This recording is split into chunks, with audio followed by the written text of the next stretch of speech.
Om Namo Bhagavate Vasudevaya.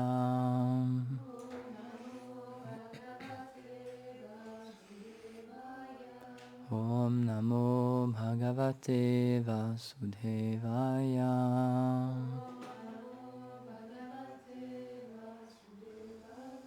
Om Namo Bhagavate Vasudevaya.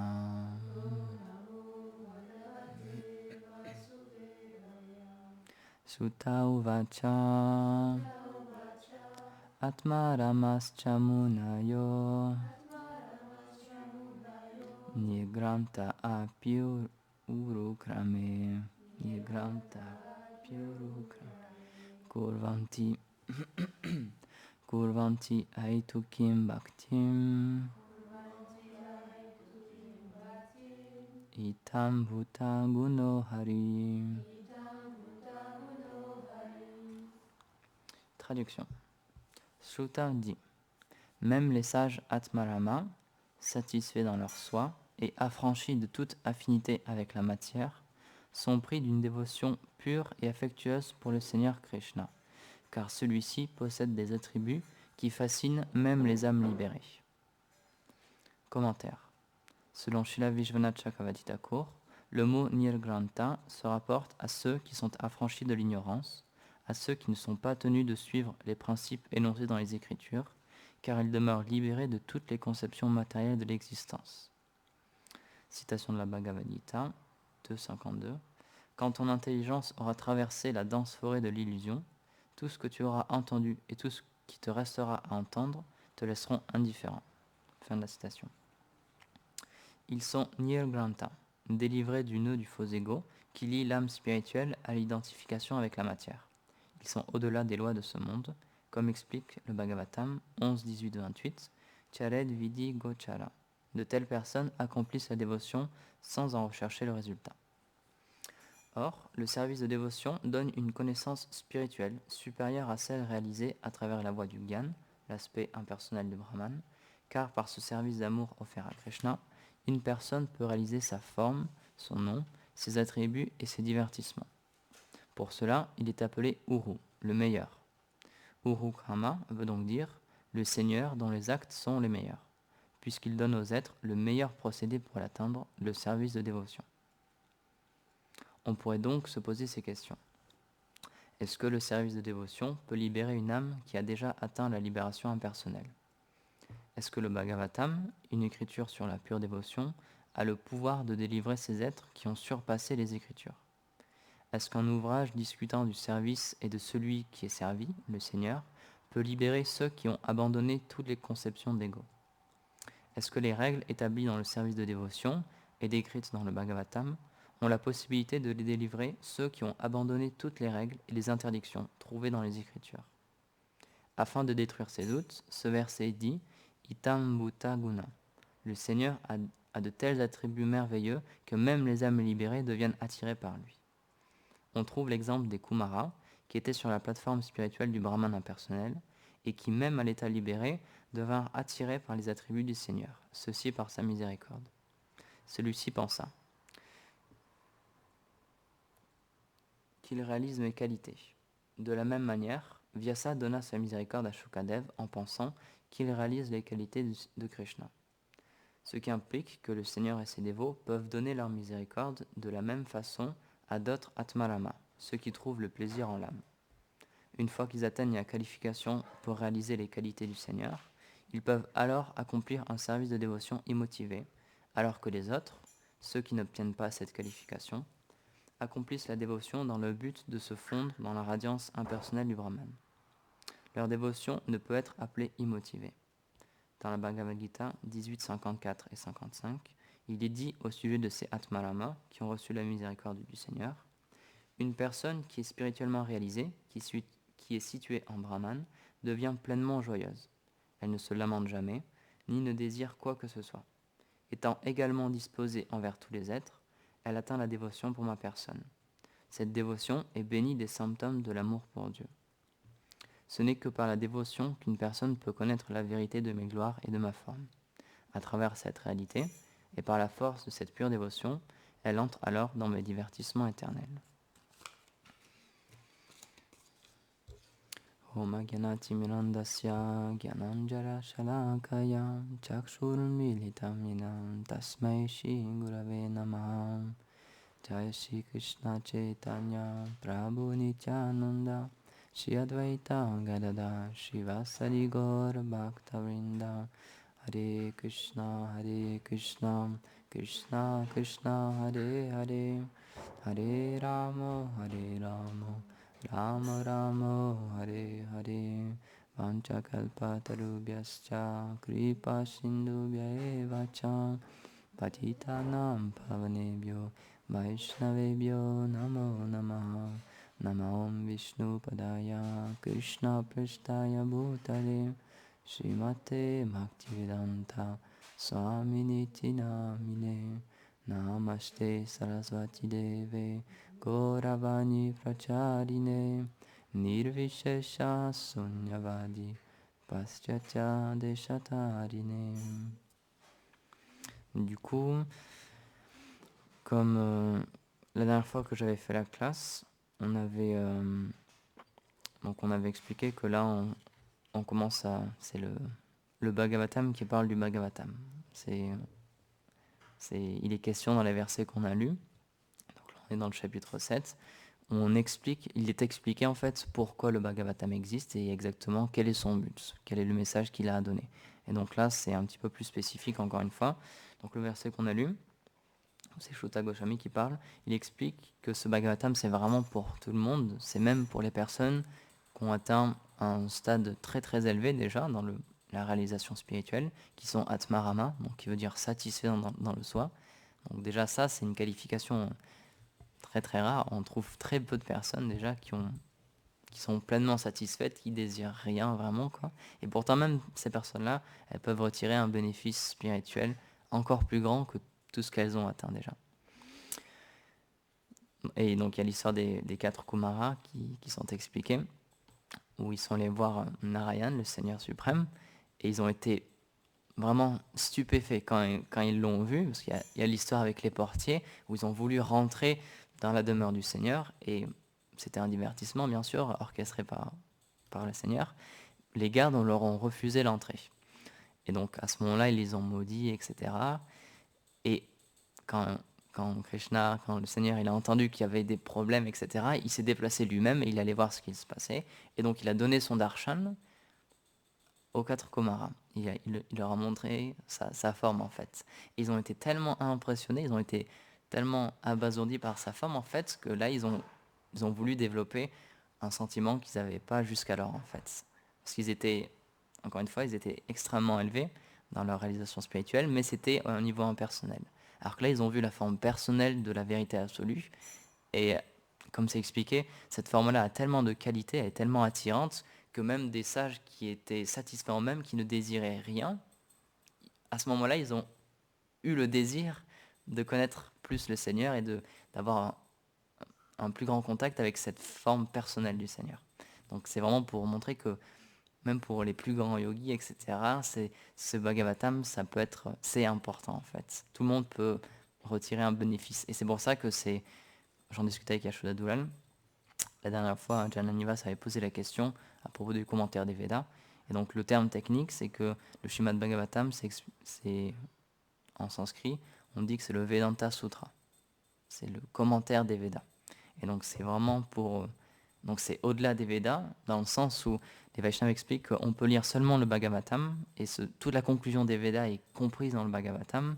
Donc le plus important, en fait, la chose qu'on peut vraiment retirer de toute l'étude des Védas, elle est simplement contenue dans le schéma de Bhagavatam.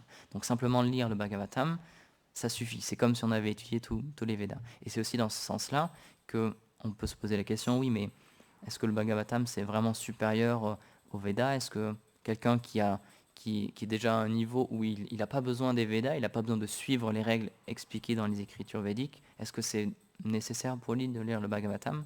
Et là, on montre que oui, parce que puisque c'en est le commentaire et que ça explique vraiment son essence, tout ce qui est contenu dans le Bhagavatam, c'est des choses qui n'ont pas vraiment été expliquées en fait dans les Védas, ou alors survolées. Et c'est encore une fois pour ça que Vyasadeva se sentait pas satisfait. Et Narada Muni le dit, tu as parlé de ces sujets-là, tu as parlé du service de dévotion, mais tu n'as pas montré à quel point c'était important, tu ne lui as pas donné vraiment d'emphase. Donc les choses qui sont contenues dans le Bhagavatam, c'est que dans le Bhagavatam aussi que c'est contenu. C'est pour ça que c'est le commentaire authentique des Védas, et tout ce qu'il y a dans le Bhagavatam, encore une fois, spécialement pour nous qui voulons atteindre cette forme personnelle de Dieu, c'est vraiment ce qui va nous permettre de progresser. Donc, Srila Prabhupada, il expliquait que si quelqu'un veut servir directement le Seigneur, il expliquait « he is full number one ». Il est le plus grand idiot, en fait. Il dit « personne ne peut satisfaire le Seigneur directement, c'est impossible. Si on veut atteindre Dieu directement comme ça, par nos propres efforts, nous, il dit « c'est pas possible ». Donc d'abord, il faut satisfaire les personnes qui sont chères à Dieu, les personnes qu'il a dans son cœur. Et c'est pour ça que le Bhagavatam, comme on l'expliquait, il relate les gloires des Vaishnavas, en fait. Les gloires des personnes qui ont cette dévotion pure pour le Seigneur, qui vivent pleinement le service de dévotion dans leur vie. Le Bhagavatam montre à quel point ce sont des âmes spéciales, des âmes exaltées, et que si on leur rend un service à de telles personnes, alors à ce moment-là, le Seigneur suprême nous donnera sa miséricorde. On sera digne de recevoir sa miséricorde. Chez la Prabhupada, il prenait cet exemple, du coup. Il expliquait, par exemple, quand deux amis se rencontrent, si l'ami que vous venez de rencontrer, il a un animal de compagnie, il a un chien, etc. Il a dit, j'ai pu voir dans votre pays, aux États-Unis, que souvent les gens, d'abord, ils s'arrêtent et ils caressent le chien, etc. Et ensuite, ils vont parler à la personne, à son propriétaire.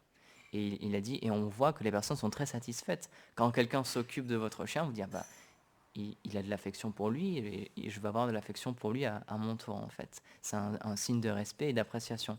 Et donc il dit c'est de la même manière. Si on donne notre attention et qu'on sert un Vaishnav qui est lui-même situé dans le cœur du Seigneur, qui est cher au Seigneur, alors naturellement le Seigneur sera bien disposé envers nous. Et à ce moment-là, on pourra recevoir sa miséricorde. Donc vraiment, ce qui est expliqué dans le Bhagavatam, c'est beaucoup ce point-là aussi. Et ce sera encore plus détaillé dans le Chaitanya Charitamrita, où là, il y a vraiment, encore une fois, les gloires des dévots du Seigneur, avec beaucoup d'histoires, beaucoup d'événements, où le Seigneur, il parle aussi de ses dévots. Et c'est pour ça que j'avais lu il y a un dévot qui avait fait une étude, en fait, de texte Vaishnav, et il expliquait qu'on peut lire la Bhagavad Gita, ensuite le Srimad Bhagavatam, et ensuite le Chaitanya Charitamrita, parce que c'est, au niveau philosophique, c'est une suite, vraiment. J'en avais déjà parlé dans une autre classe. Et ce qui est vraiment décrit dans le Chaitanya Charitamrita, c'est exactement ce service de dévotion. Parce que c'est Dieu, la personne suprême, Krishna, qui vient en tant que Mahaprabhu, en tant que Chaitanya Mahaprabhu, et qui met en pratique ce service de dévotion. Il montre lui-même l'exemple parfait de comment être un dévot, comment servir le Seigneur en fait, comment avoir des sentiments pour lui, comment vivre sa vie de dévot.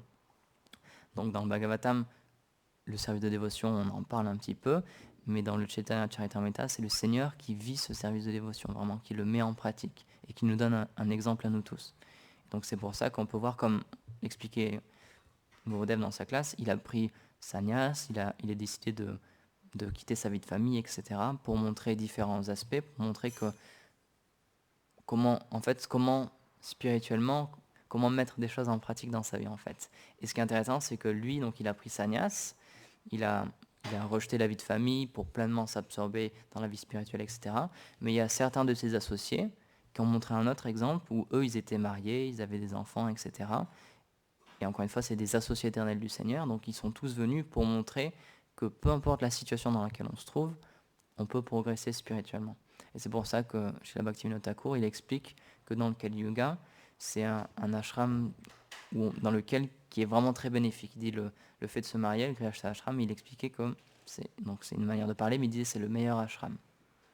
Donc c'est pour ça que c'est intéressant de voir ça, parce qu'on peut se dire, peut-être qu'une question qu'on pourrait se poser aussi, c'est si on veut se dédier pleinement à la vie spirituelle, peut-être qu'il faut vraiment rejeter tout de ce monde, il faut se concentrer juste sur des ascèses et juste sur notre pratique spirituelle personnelle, etc.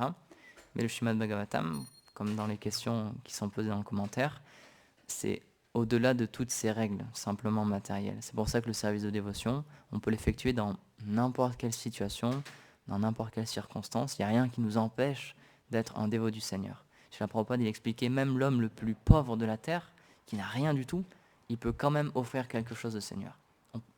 Il y a vraiment, rien que ça peut être juste des sentiments et juste une pensée qu'on peut offrir au Seigneur, mais on peut absolument tout offrir au Seigneur. Donc c'est pour ça que matériellement, il n'y a aucune barrière en fait au service de dévotion. Dans n'importe quelle situation, on peut servir le Seigneur. Et je lisais un dévot, il expliquait que donc maintenant il est assez âgé, son disciple chez la Prabhupada, il expliquait que quand il était plus jeune, il commettait une erreur et à une certaine période de sa vie, pendant un certain moment, il se disait lui-même en fait, si je peux pas bien effectuer mon service de dévotion, si je peux pas bien vivre ma vie dévotionnelle, alors autant que je fasse rien du tout, autant que je fasse pas du tout de vie spirituelle. Parce qu'il dit ça servira à rien si je le fais à moitié quoi. Et il expliquait que plus tard en fait, il a compris que c'était faux, il a compris qu'il se trichait lui-même juste pour essayer d'arrêter en fait le service de dévotion et pour passer à autre chose en fait et faire autre chose dans sa vie. Mais il a compris que c'était une mauvaise façon de penser. Peu importe, peu importe la manière dont on offre quelque chose au Seigneur, si on le fait avec un sentiment pur dans notre cœur, ou alors qu'on essaye d'avoir un sentiment pur, le Seigneur il acceptera cette chose-là. Dans le Bhagavad Gita, Krishna il explique, offre-moi une fleur, un fruit, de l'eau, et si c'est fait avec amour, je l'accepterai. Donc encore une fois, il n'y a pas de barrière matérielle au service de dévotion. Il y a beaucoup d'histoires qui sont relatées dans le Bhagavatam à propos de cette chose-là. Et il y a une histoire que j'aime beaucoup, c'est l'histoire de Narada Muni et du chasseur. Donc Narada Muni, un jour, puisqu'il avait reçu une malédiction, le problème avec Narada Muni, c'est qu'il n'a pas le droit de rester longtemps dans un seul endroit. Et donc c'est une des raisons aussi pour lesquelles il est tout le temps, constamment en train de voyager. Constamment dans tout le monde matériel, le monde spirituel aussi, il voyage tout le temps.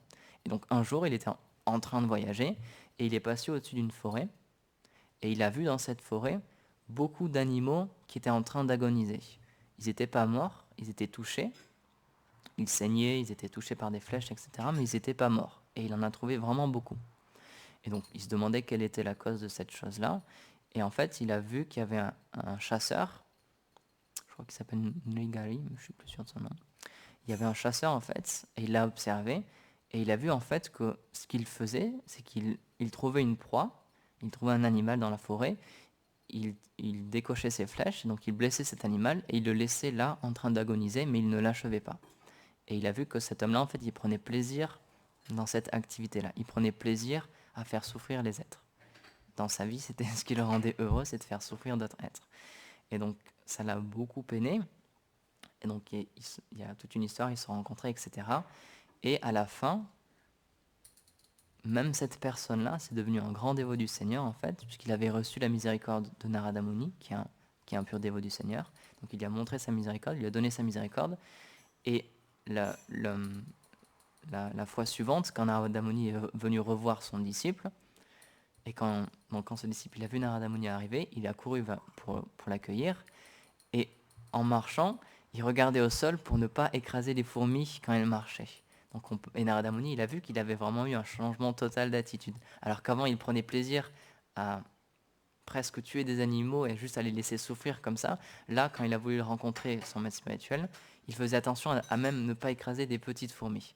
Et donc, une telle personne qui a commis des actes tellement impies, on ne peut pas dire que c'est à cause de ces actes impies qu'il a contracté la dévotion. On ne peut pas dire que c'est des activités pieuses qu'il a fait. On ne peut pas dire qu'il a reçu la visite de Narada Muni parce qu'il avait commis des bonnes actions. Au contraire, il avait commis que des mauvaises actions. Et donc, cet exemple-là, cette histoire-là, c'est vraiment pour nous montrer que peu importe ce qu'on a fait dans notre vie auparavant, on peut toujours se redresser, on peut toujours changer de chemin et on peut toujours se reconnecter à ce service de dévotion. Et une des raisons pour ça, c'est que ce service de dévotion, il est inhérent à l'âme en fait. En tant qu'âme spirituelle, c'est ce qu'on cherche en fait partout.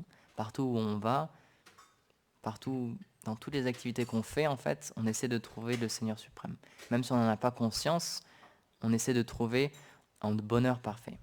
Mais malheureusement, dans ce monde où Krishna il a instauré ce qu'on appelle Kala, le temps, qui dévore tout, malheureusement, toutes les choses auront une fin. Donc même si on trouve une source de plaisir dans ce monde, au bout d'un moment, cette source-là, elle va se tarir, elle va se terminer, et on n'aura plus cette source de satisfaction. Donc peu importe ce qu'on entreprend dans notre vie, peu importe ce qu'on cherche à faire, ça ne nous accordera jamais une pleine satisfaction. Et donc c'est pour ça que le Seigneur, déjà il se manifeste en tant que le Bhagavatam. C'est expliqué que dans ces âges de Kali, c'est comme le soleil qui se lève et qui donne ses rayons à tout le monde, qui diffuse ses rayons et qui nous permet de rentrer en contact avec le service de dévotion. Et il envoie ses représentants, il envoie ses purs dévots pour qu'ils puissent alors eux-mêmes partager ce service de dévotion. Et je lisais une citation de Bhakti Balatirtha Maharaj et il expliquait en fait que si on ne règle pas le problème de la concupiscence, en fait, le problème de l'envie, il dit on n'arrivera jamais à se sortir de ce monde. Parce qu'en fait, il expliquait, à partir du moment où on a voulu se détourner de Dieu, et on a voulu prendre plaisir pour nous-mêmes, à ce moment-là, Maya, l'énergie externe du Seigneur, nous a recouverts, et nous a donné un faux ego. Et à partir de ce moment-là, on a commencé à s'identifier avec ce corps, avec cette conscience, avec ce faux ego, et on essaie de prendre les choses pour nous-mêmes. Donc il expliquait, si on n'éradique pas la cause de ce problème-là, jamais on trouvera la satisfaction. Donc tant qu'on n'offre pas un service au Seigneur, tant qu'on ne se reconnecte pas à ce service de dévotion, malheureusement, on ne pourra jamais trouver la pleine satisfaction dans ce monde. Donc les Vaishnavas, c'est un exemple qu'ils montrent dans leur vie en fait. On peut voir que Srila Prabhupada, c'est un exemple parfait de cette chose-là, parce que il est venu, même Souddha m'en avait parlé dans sa classe il y a un certain moment, même s'il était très âgé, il est venu dans un pays qu'il ne connaissait pas du tout, où il avait juste une personne qu'il connaissait, donc il allait résider chez cette personne, mais il n'avait absolument pas d'argent, il n'avait très peu de contacts, il ne savait pas, il savait parler anglais, mais c'était pas non plus ça, il n'était pas non plus bilingue, etc. Et pourtant, il a fait ce choix-là parce qu'il avait de l'amour dans son cœur. Par amour pour le Seigneur, par amour pour cette personne-là, il a voulu partager cet amour. Il a voulu ce qu'il goûtait dans son cœur, il n'a pas voulu le garder juste pour lui. Il a voulu le distribuer, il a voulu le donner à d'autres personnes. Et c'est à ça qu'on reconnaît un Vaishnav. C'est quelqu'un qui a tellement d'amour dans son cœur que ça déborde et qui veut le donner. Par compassion, il veut le donner. Donc c'est pour ça qu'on explique que les Vaishnavas, ils sont aussi, Karuna Sindhu, c'est aussi des océans de miséricorde, parce que toute leur vie, ils la passent à dépenser leur temps et leur énergie pour d'autres personnes. Gurudev expliqué, c'est pour ça qu'un Vaishnav, un pur Vaishnav, il ne pourra jamais nous tricher, puisqu'il ne cherche absolument rien pour lui dans la relation qu'on peut avoir avec lui. Tout ce qu'il veut, c'est qu'à notre tour, on puisse goûter ce que lui, il goûte, donc c'est un amour infini. Lui, tout ce qu'il veut, c'est nous donner cette chose-là. D'une manière ou d'une autre, il veut que dans notre vie, on arrive à développer cet amour-là pour le Seigneur suprême, et qu'on retrouve notre relation avec lui. Bon, et encore une fois, c'est pour ça que c'est une très très grande fortune de pouvoir entrer en contact avec un Vaishnav et d'avoir une relation avec un Vaishnav, parce qu'on peut être sûr que dans ce monde, c'est la seule personne où on est 100% sûr que jamais il nous trichera. Toutes les autres personnes, malheureusement, elles auront cette tendance à tricher. Comme l'expliquait Gurudev, les Védas nous le disent, les Védas l'expliquent, l'âme conditionnée, elle a plusieurs défauts qui sont inhérents à toutes les âmes conditionnées, on n'y échappe pas, on a tous ces défauts-là, et un de ces défauts-là, c'est qu'on a tendance à tricher. Et c'est présent dans toutes les âmes conditionnées, malheureusement, c'est quelque chose qui nous recouvre tous, à un degré plus ou moins important, c'est vrai, mais cette graine est toujours là, donc on a tous tendance à tricher les autres. Pourquoi ? Parce que ce qu'on cherche dans ce monde, c'est notre propre satisfaction. Donc si à un moment donné, on va devoir tricher quelqu'un pour obtenir cette satisfaction, alors on le fera. Encore une fois, ça peut être à un petit ou un grand degré, mais cette tendance sera toujours là en nous. Donc les Vaishnavas, c'est les seules personnes qui n'ont pas cette tendance en fait. Puisqu'ils sont pleinement satisfaits, ils ont pas envie ils ne cherchent à retirer absolument rien de notre relation avec nous en fait. Puisqu'on peut rien leur apporter, dans le sens où ils sont pleinement satisfaits déjà dans leur cœur, ils cherchent pas à nous exploiter, puisque leur plein bonheur, ils le possèdent déjà en eux-mêmes. Donc tout ce qu'ils cherchent, c'est qu'à notre tour, on puisse goûter cette chose-là. Et Srila Prabhupada aussi, encore une fois, c'est ce qu'il a parfaitement montré dans sa vie. Même s'il était très âgé, tout ce qu'il a fait, c'est de prendre des disciples. Et même, il y a des histoires où il y a certains de ses disciples qui voulaient partir du temple, etc. Et il y a certains dévots, les premiers disciples de Prabhupada, ils racontent, il a pris cette personne-là et il a commencé à pleurer. Il a dit, s'il te plaît, reste ici, s'il te plaît, reste. Parce qu'il a tellement d'amour pour cette personne-là, il comprend que s'ils partent, tout ce qu'ils vont trouver, encore une fois, ils vont être trichés par d'autres personnes, ils vont pas trouver la pleine satisfaction, ils vont chercher un bonheur qui est comme un mirage dans ce monde en fait. Donc c'est pour ça qu'ils ont vraiment des sentiments pour leurs disciples, ils ont vraiment des sentiments pour les âmes conditionnées. Et donc c'est pour ça que c'est arrivé à plusieurs reprises, Prabhupada il pleurait pour ses disciples. Et ça, encore une fois, c'est à ça qu'on reconnaît un Vaishnav, c'est il peut être, comme l'expliquait Gurudev, il peut être très attaché à ses disciples aussi, dans le sens où il a vraiment envie qu'ils progressent, il a vraiment envie qu'ils goûtent quelque chose et qu'ils arrêtent de souffrir en fait. Et donc ça, c'est une des grandes qualités des Vaishnavas. Gurudev, il y a une histoire qu'il apprécie beaucoup, c'est l'histoire avec Shivananda Sen et le chien. Donc Shivananda Sen, c'était un associé de Mahaprabhu, et il s'était pris d'affection pour un chien. Et donc on peut se dire, mais c'est étrange, parce que c'est un Vaishnav, pourquoi il accorde tant d'importance à un chien, et même quand il y avait ses autres disciples, il lui donnait une place particulière pendant qu'il donnait les classes, etc. Donc vraiment, il avait beaucoup d'amour pour lui. Et à un moment, le chien a disparu. Et donc là, il se sentait vraiment en séparation, il se sentait extrêmement triste, etc. Et quand ils sont allés rencontrer Mahaprabhu, ils ont vu que le chien était présent avec Mahaprabhu et que Mahaprabhu, il faisait réciter le Mahamantra. Et donc, on peut voir que Mahaprabhu, il avait accepté cette âme qui était dans un corps de chien en ce moment, parce qu'il a vu qu'un Vaishnav avait de l'affection pour lui, et donc à son tour, le Seigneur, il avait accepté ce chien, il avait accepté cette âme conditionnée. Bon, je pense pas que ce soit une âme conditionnée si c'était un divertissement comme ça, mais il a accepté cette âme, il nous a donné cet exemple pour nous montrer que tout ce qui est cher à un Vaishnav, à son tour, ça devient cher à Krishna. Donc c'est pour ça que notre but, notre grande fortune, c'est qu'un jour on soit cher à un Vaishnav. Et si on devient cher à un Vaishnav, alors là, toutes les portes pourront s'ouvrir. Prabhupada, il donnait cet exemple, il disait, je vais vous faire rentrer au monde spirituel par la porte de derrière. C'est exactement ça, puisque les Vaishnavas, ils ont un accès dans ce monde spirituel, puisqu'ils vivent déjà sur une autre plateforme dans ce monde spirituel, ils peuvent nous donner accès, ils peuvent nous faire rentrer. Mais si par nous-mêmes, on essaie d'ouvrir les portes du monde spirituel, si on essaie de rentrer de force, ça ne marchera pas. Comme je l'avais expliqué, il y a l'exemple avec Lakshmi Devi qui fait des austérités pour pouvoir avoir une place à Vrindavan. Donc si même Lakshmi Devi, la déesse de la fortune, ne peut pas forcer son entrée à Vrindavan, alors que dire de nous, âme conditionnée? C'est absolument impossible. C'est au-delà de tout ce qu'on ne pourra jamais atteindre. Et c'est intéressant de noter que même les personnes qui sont Atmarama, donc les yogis qui ont atteint ce stade-là, ils ne peuvent pas non plus entrer en contact avec ce service de dévotion. Ils ne peuvent pas rentrer en contact avec Vrindavan. Et c'est pour ça que le Bhagavatam y vient, pour pouvoir donner cette chose-là. Encore une fois, les 4 Kumaras, donc il y a eu cette métaphore aussi, on peut dire, les gardes leur ont refusé l'entrée. Et donc même s'ils désiraient rentrer à Vaikunta, la demeure de Narayan, ils ont pas pu en fait quand même. Quoi. Même s'ils étaient extrêmement puissants, encore une fois, ils ont maudit les gardiens, donc leur malédiction s'est quand même accomplie, mais ils n'ont pas pu rentrer. Par leur propre désir et leur force, ils n'ont pas pu rentrer. L'accès leur a été fermé. Donc c'est pour ça que on peut toujours progresser plus spirituellement. Et c'est une histoire que j'avais racontée déjà, où Bhaktisiddhanta Swami, il avait rencontré plusieurs soi-disant maîtres spirituels plus ou moins élevés spirituellement aux États-Unis avant de rencontrer Srila Prabhupada et de prendre l'initiation de lui. Et il y a un de ces maîtres spirituels qui lui avait dit, la personne qui est la plus avancée, c'est Srila Prabhupada. Donc c'est de lui que tu dois prendre tes instructions, il ne dit pas de moi. Donc c'est quand même spécial parce que, il y a, encore une fois, même de nos jours, il y a beaucoup de maîtres spirituels, il y a beaucoup de personnes qui enseignent différentes voies spirituelles, on peut dire, mais les Vaishnavas, ils sont situés à un niveau très très très très très très élevé, puisqu'ils sont situés dans le cœur du Seigneur. Krishna le dit, je vis dans le cœur de mes dévots et les dévots ils vivent dans mon cœur. Donc c'est-à-dire que ces personnes-là, ils ont capturé le Seigneur dans leur cœur. Donc ils ont une position quand même très particulière. C'est pas tout le monde qui peut dire qu'il a capturé le Seigneur dans son cœur.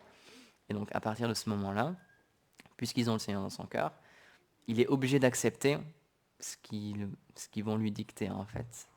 Et c'est là que réside notre chance, encore une fois, puisque si on devient cher à un Vaishnav, ils vont plaider notre cause auprès du Seigneur, auprès de Krishna.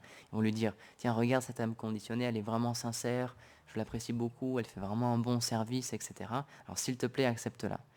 Et le Seigneur, puisque c'est son très cher ami, c'est son très cher Vaishnav qui lui dit ça, il ne peut pas lui refuser, il peut pas, puisque son cœur a fondu, puisque son cœur a été avalé par son dévot, il est obligé de l'accepter. Il dit oui, bon, d'accord. Et même si Krishna, il veut pas, le dévot, Gurudev, il expliquait, il peut vraiment militer. Il lui dit non, non, non, il faut que tu l'acceptes, tu dois l'accepter.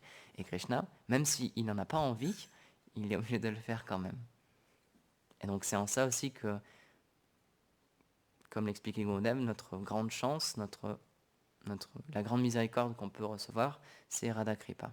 C'est à travers la miséricorde de Srimati Radharani. Puisque c'est expliqué que Dieu, Krishna, il représente la justice. Il personnifie la justice. Mais Radharani, son énergie de compassion. C'est la compassion personnifiée. Donc c'est elle, en fait, si on devient cher à Srimati Radharani, alors automatiquement, elle aussi, elle va plaider notre cause. Et alors, à ce moment-là, Krishna nous acceptera. Comme l'expliquait Gurudev, quand on rend nos hommages à un Vaishnava, à un pur dévot, Radharani, elle voit ça et elle dit, on devient cher à Radharani, en fait. Il expliquait, elle voit ça et elle dit, oh, il a rendu ses hommages à mon très cher dévot. Il dit, c'est juste une question de temps, mais lui, je vais le reprendre aussi. Donc, encore une fois, c'est un exemple. Et Narayan Maharaj aussi, c'est beaucoup ce qu'il a prêché, c'est beaucoup ce qu'il a expliqué, qu'on doit devenir cher à Srimati Radharani. Parce que Srimati Radharani, elle contrôle Krishna. Elle a un pouvoir sur Krishna.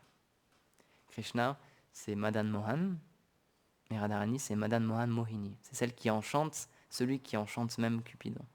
Donc c'est là que réside notre chance, encore une fois. C'est pas directement dans Krishna, comme l'expliquait Gurudev. Nous, on adore Srimati Radharani, on cherche à obtenir sa miséricorde et à obtenir sa bienveillance. Donc c'est pour ça qu'on est des Gaudiya Vaishnav. Il explique, les personnes qui adorent directement Krishna et qui cherchent à obtenir Krishna directement, c'est des Kaishnav. Mais nous, on est des Gaudiya. Donc nous, c'est un petit peu différent et c'est le mood que Chaitanya Mahaprabhu nous a donné. C'est ce qu'il est venu personnifier aussi. C'est l'amour, en fait, le service de dévotion, mais lié à Srimati Radharani. Et donc c'est pour ça que Krishna, il a voulu goûter ce que goûtait Srimati Radharani. Puisqu'il a vu que c'était Dieu, la personne suprême, mais il a vu que sa bien-aimée Srimati Radharani, elle goûtait quelque chose qui lui-même le dépassait, en fait. Elle semblait tellement en extase, elle semblait tellement recevoir de sentiments dans son cœur qu'il a voulu se dire, mais moi aussi j'ai envie de goûter ça. Je veux voir ce que ça fait de servir le Seigneur suprême. Je veux voir ce qu'on obtient quand on est un Vaishnava, en fait, quand on offre un service au Seigneur. Et c'est pour ça qu'il est venu en tant que Mahaprabhu. Et c'est pour ça que, à part quelques occasions très spéciales, il n'appréciait pas être adoré comme le Seigneur suprême. Donc par exemple, dans le chant du Gaurarti le soir, Bhaktivinoda Thakur, il parle de Narahari, où il s'est expliqué qu'il fane le Seigneur avec un chamara.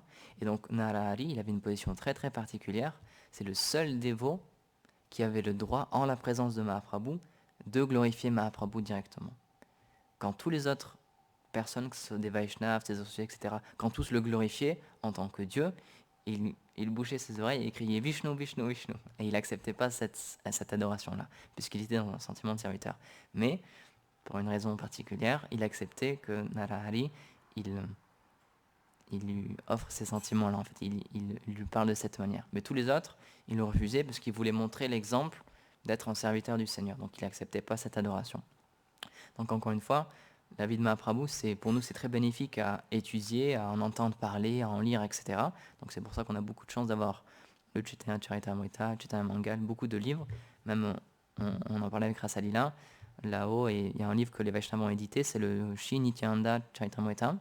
Et donc là, c'est tous les événements, tous les divertissements, mais juste avec Nityananda Prabhu.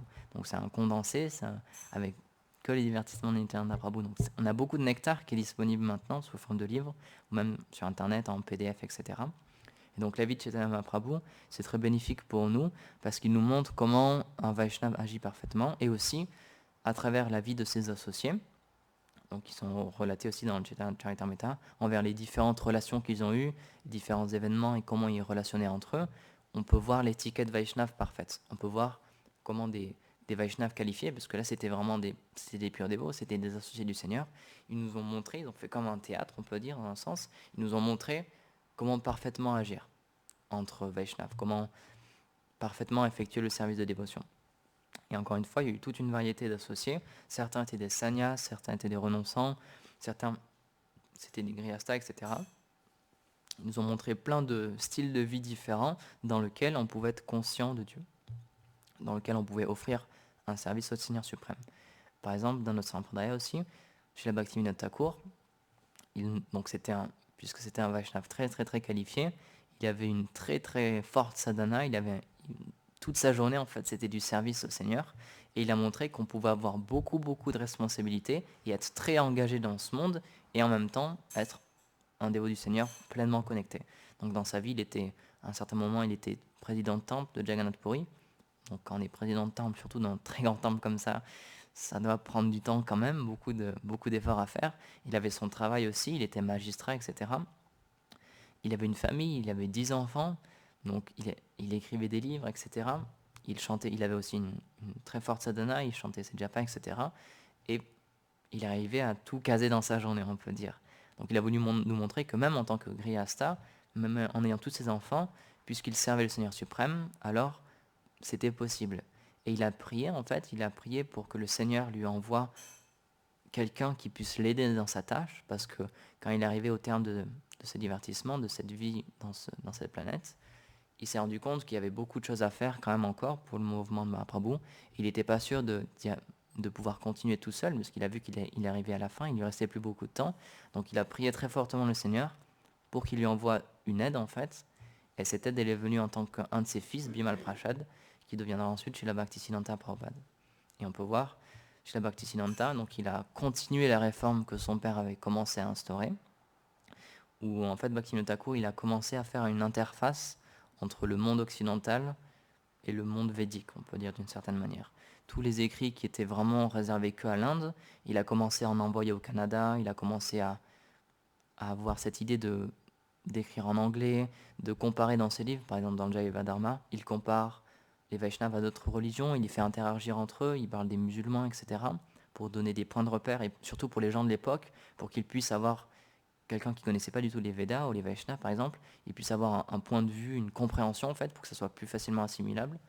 Et à son tour, son fils, il a vraiment cassé beaucoup de formes en fait.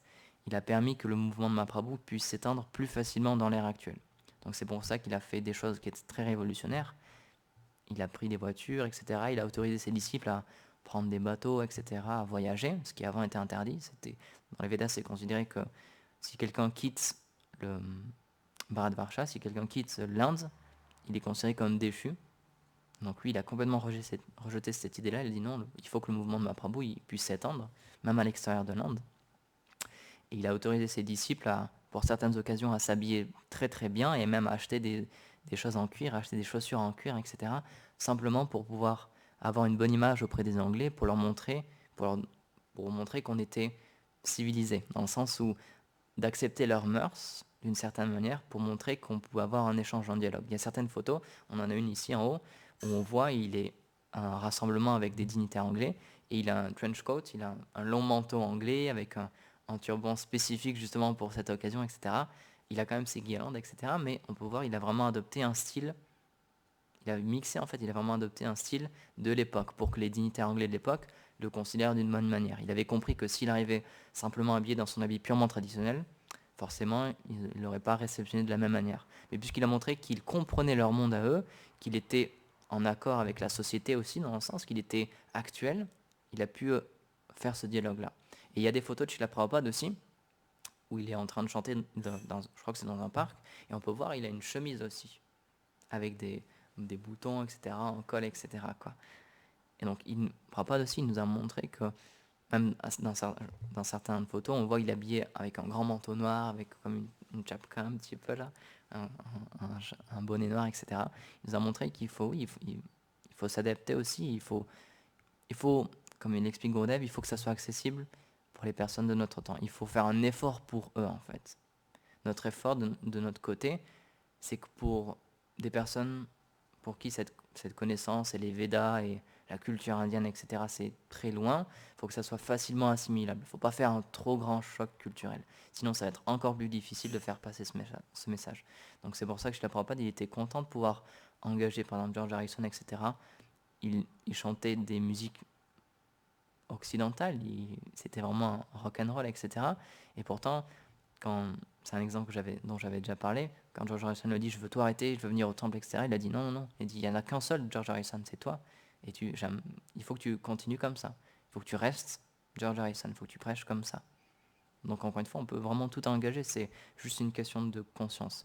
Puisque la différence entre Maya, l'énergie externe du Seigneur, et Krishna, et son énergie supérieure, c'est juste une question d'utilisation en fait. Si on utilise ce monde pour nous, alors oui, comme l'explique Bhakti-Vallabh Tirtha, ça va nous enchaîner, Maya va nous recouvrir si on veut jouir de cette matière et si on veut jouir d'autre chose que si on veut autre chose que notre relation avec le Seigneur, alors là oui, à ce moment-là, Maya nous recouvre, et donc tout ce qu'on verra autour de nous, c'est juste Maya. Mais si on engage toutes ces choses-là, tout ce qu'on pourra voir, c'est Vaikuntha. Et donc c'est pour ça que Srila Prabhupada explique, par exemple, si une famille de Grihastha, elle a un hôtel, ils adorent le Seigneur, et ils considèrent cette maison comme le Seigneur, ils considèrent leurs enfants comme des serviteurs du Seigneur, ils considèrent comme tout appartenant au Seigneur, il dit alors, cette maison, ce sera Vaikuntha. Donc c'est pas des petits mots quand même, il l'a vraiment expliqué comme ça, il dit cette maison, cet endroit, ce sera Vaikuntha vraiment. Sur Terre, ce sera déjà Vaikuntha. Donc c'est pour ça que oui, on peut vivre cette vie spirituelle et on peut vivre sur un plan bien plus élevé, même si matériellement on reste dans une chambre ou on reste dans un endroit qui, extérieurement, oui, ça peut paraître matériel, une maison, un monastère, etc. Mais pourtant, au niveau de la conscience, on vit quand même sur un autre niveau. Et c'est ça que nous montre le Bhagavatam aussi, qu'à n'importe quel moment, peu importe notre situation, on peut se connecter avec ce service de dévotion. Donc on voit que Parikshit Maharaj, il allait quitter son corps, il lui restait 7 jours à vivre, je crois que c'est ça, il lui restait 7 jours à vivre. Et donc tout de suite il a compris, ok là j'ai vraiment plus aucune seconde à perdre, donc tout ce que je vais faire c'est que je vais demander au plus grand sage de l'univers, qu'est-ce que je dois faire, il me reste juste 7 jours à vivre, alors qu'est-ce que je peux faire quel est le meilleur acte pieux que je peux effectuer dans ma vie. Et à ce moment-là ils sont tous réunis, et quand Shukadev est arrivé, même s'il il avait 16 ans je crois à l'époque, il avait l'apparence d'un garçon de 16 ans, et tous les plus grands sages de l'univers, qui avaient des longues barbes, etc., qui étaient des personnes très âgées, qui avaient fait des méditations pendant des milliers d'années, etc., ils ont tous compris que c'était lui, en fait, le pur dévot, et tous, ils lui ont dit, dit Maharaj, il faut que tu écoutes Shukadev Goswami. Il est plus qualifié que nous, et ils lui ont donné le siège le plus élevé. Alors que vraiment, il y avait des sages extrêmement qualifiés, il y avait tous les plus grands sages de l'univers qui étaient réunis, tous les rishis, etc., et pourtant, tous, ils se sont tous mis d'accord pour dire non, c'est lui qui doit parler, en fait. Parce qu'au début, ils donnaient tous des réponses différentes à Maharaj, en fait. Il expliquait non, il faut que tu fasses telle activité, non, il faut que tu fasses tel sacrifice, non, non, en fait, la meilleure chose à faire, c'est ça. Et quand Shukadev est arrivé, là, ils sont tous mis d'accord pour le coup. Ils ont dit non, il faut que tu l'écoutes parce que c'est un pur dévot du Seigneur et il va parler du service de dévotion. Et c'est ça qui est supérieur à tout ce que nous, on peut t'apporter, en fait. Tout ce qu'on peut te donner. Donc, encore une fois, le Bhagavatam, c'est pas un écrit ordinaire. Il nous donne ce qu'on peut effectuer de plus élevé dans ce monde. Et les Védas expliquent aussi que le plus grand yaga qu'on peut effectuer, le plus grand sacrifice qu'on peut effectuer en ce moment, spécialement dans le Kali Yuga, c'est le Sankirtan Yaga, c'est le mouvement de Sankirtan. Donc c'est le chant congrégationnel des noms de Dieu. Et donc c'est pour ça qu'une des fins du Bhagavatam, on l'avait lu dans un des versets, il y a 5 ou 6 versets, je ne sais plus, où c'est expliqué que c'est le chant des gloires du Seigneur, le chant des noms du Seigneur et son écoute, qui est le moyen le plus facile de progresser spirituellement. Donc on va terminer sur ce point-là. Et c'est ce que Mahaprabhu, il est venu vraiment instaurer, c'est ce mouvement de Sankirtan. Il a vu que les âmes étaient vraiment très déchues, spécialement dans cet âge de Kali. C'était très difficile de méditer, de faire des feux de sacrifice, c'est impossible maintenant, etc. Donc il a dit, il n'y a aucun autre moyen, aucun autre moyen, aucun autre moyen que de chanter les saints noms, chanter les saints noms, chanter les saints noms. Et simplement par cette activité-là, alors on pourra progresser spirituellement. Et c'est vraiment ça qui va nous permettre facilement, aussi c'est ce point-là, facilement c'est ça qui va nous permettre de nous reconnecter petit à petit à la réalité qui est dans notre âme, qui est juste recouverte pour l'instant. Donc c'est vraiment ce chant des saints qui est extrêmement important. Donc c'est le message du Bhagavatam. Et il y a quelques jours, c'était le Gita Jayanti aussi. C'est l'apparition de la Bhagavad Gita, le moment où Krishna il a parlé de la Bhagavad Gita. Et il y a cette même conclusion où Krishna, dans un des derniers versets, il dit « Abandonne toute autre forme de religion et simplement abandonne-toi à moi ». Et dans un autre verset, il explique « Il faut que tu m'offres tes prières, il faut que tu m'offres tes obéissances et que tu chantes mes gloires, en fait. » C'est vraiment ça le point principal, c'est de toujours se rappeler de Krishna et ne jamais l'oublier. Donc, si dans toutes les situations dans lesquelles on est, si on suit ces deux principes-là, toujours se rappeler Krishna et ne jamais l'oublier, alors peu importe notre situation, peu importe notre statut social, etc., alors on sera bien situé spirituellement. Donc voilà, est-ce que vous avez des questions, des commentaires? Voilà, tout le mouvement de Sankirtan, Srimad Bhagavatam, qui Jai Srila Prabhupada, qui Jai.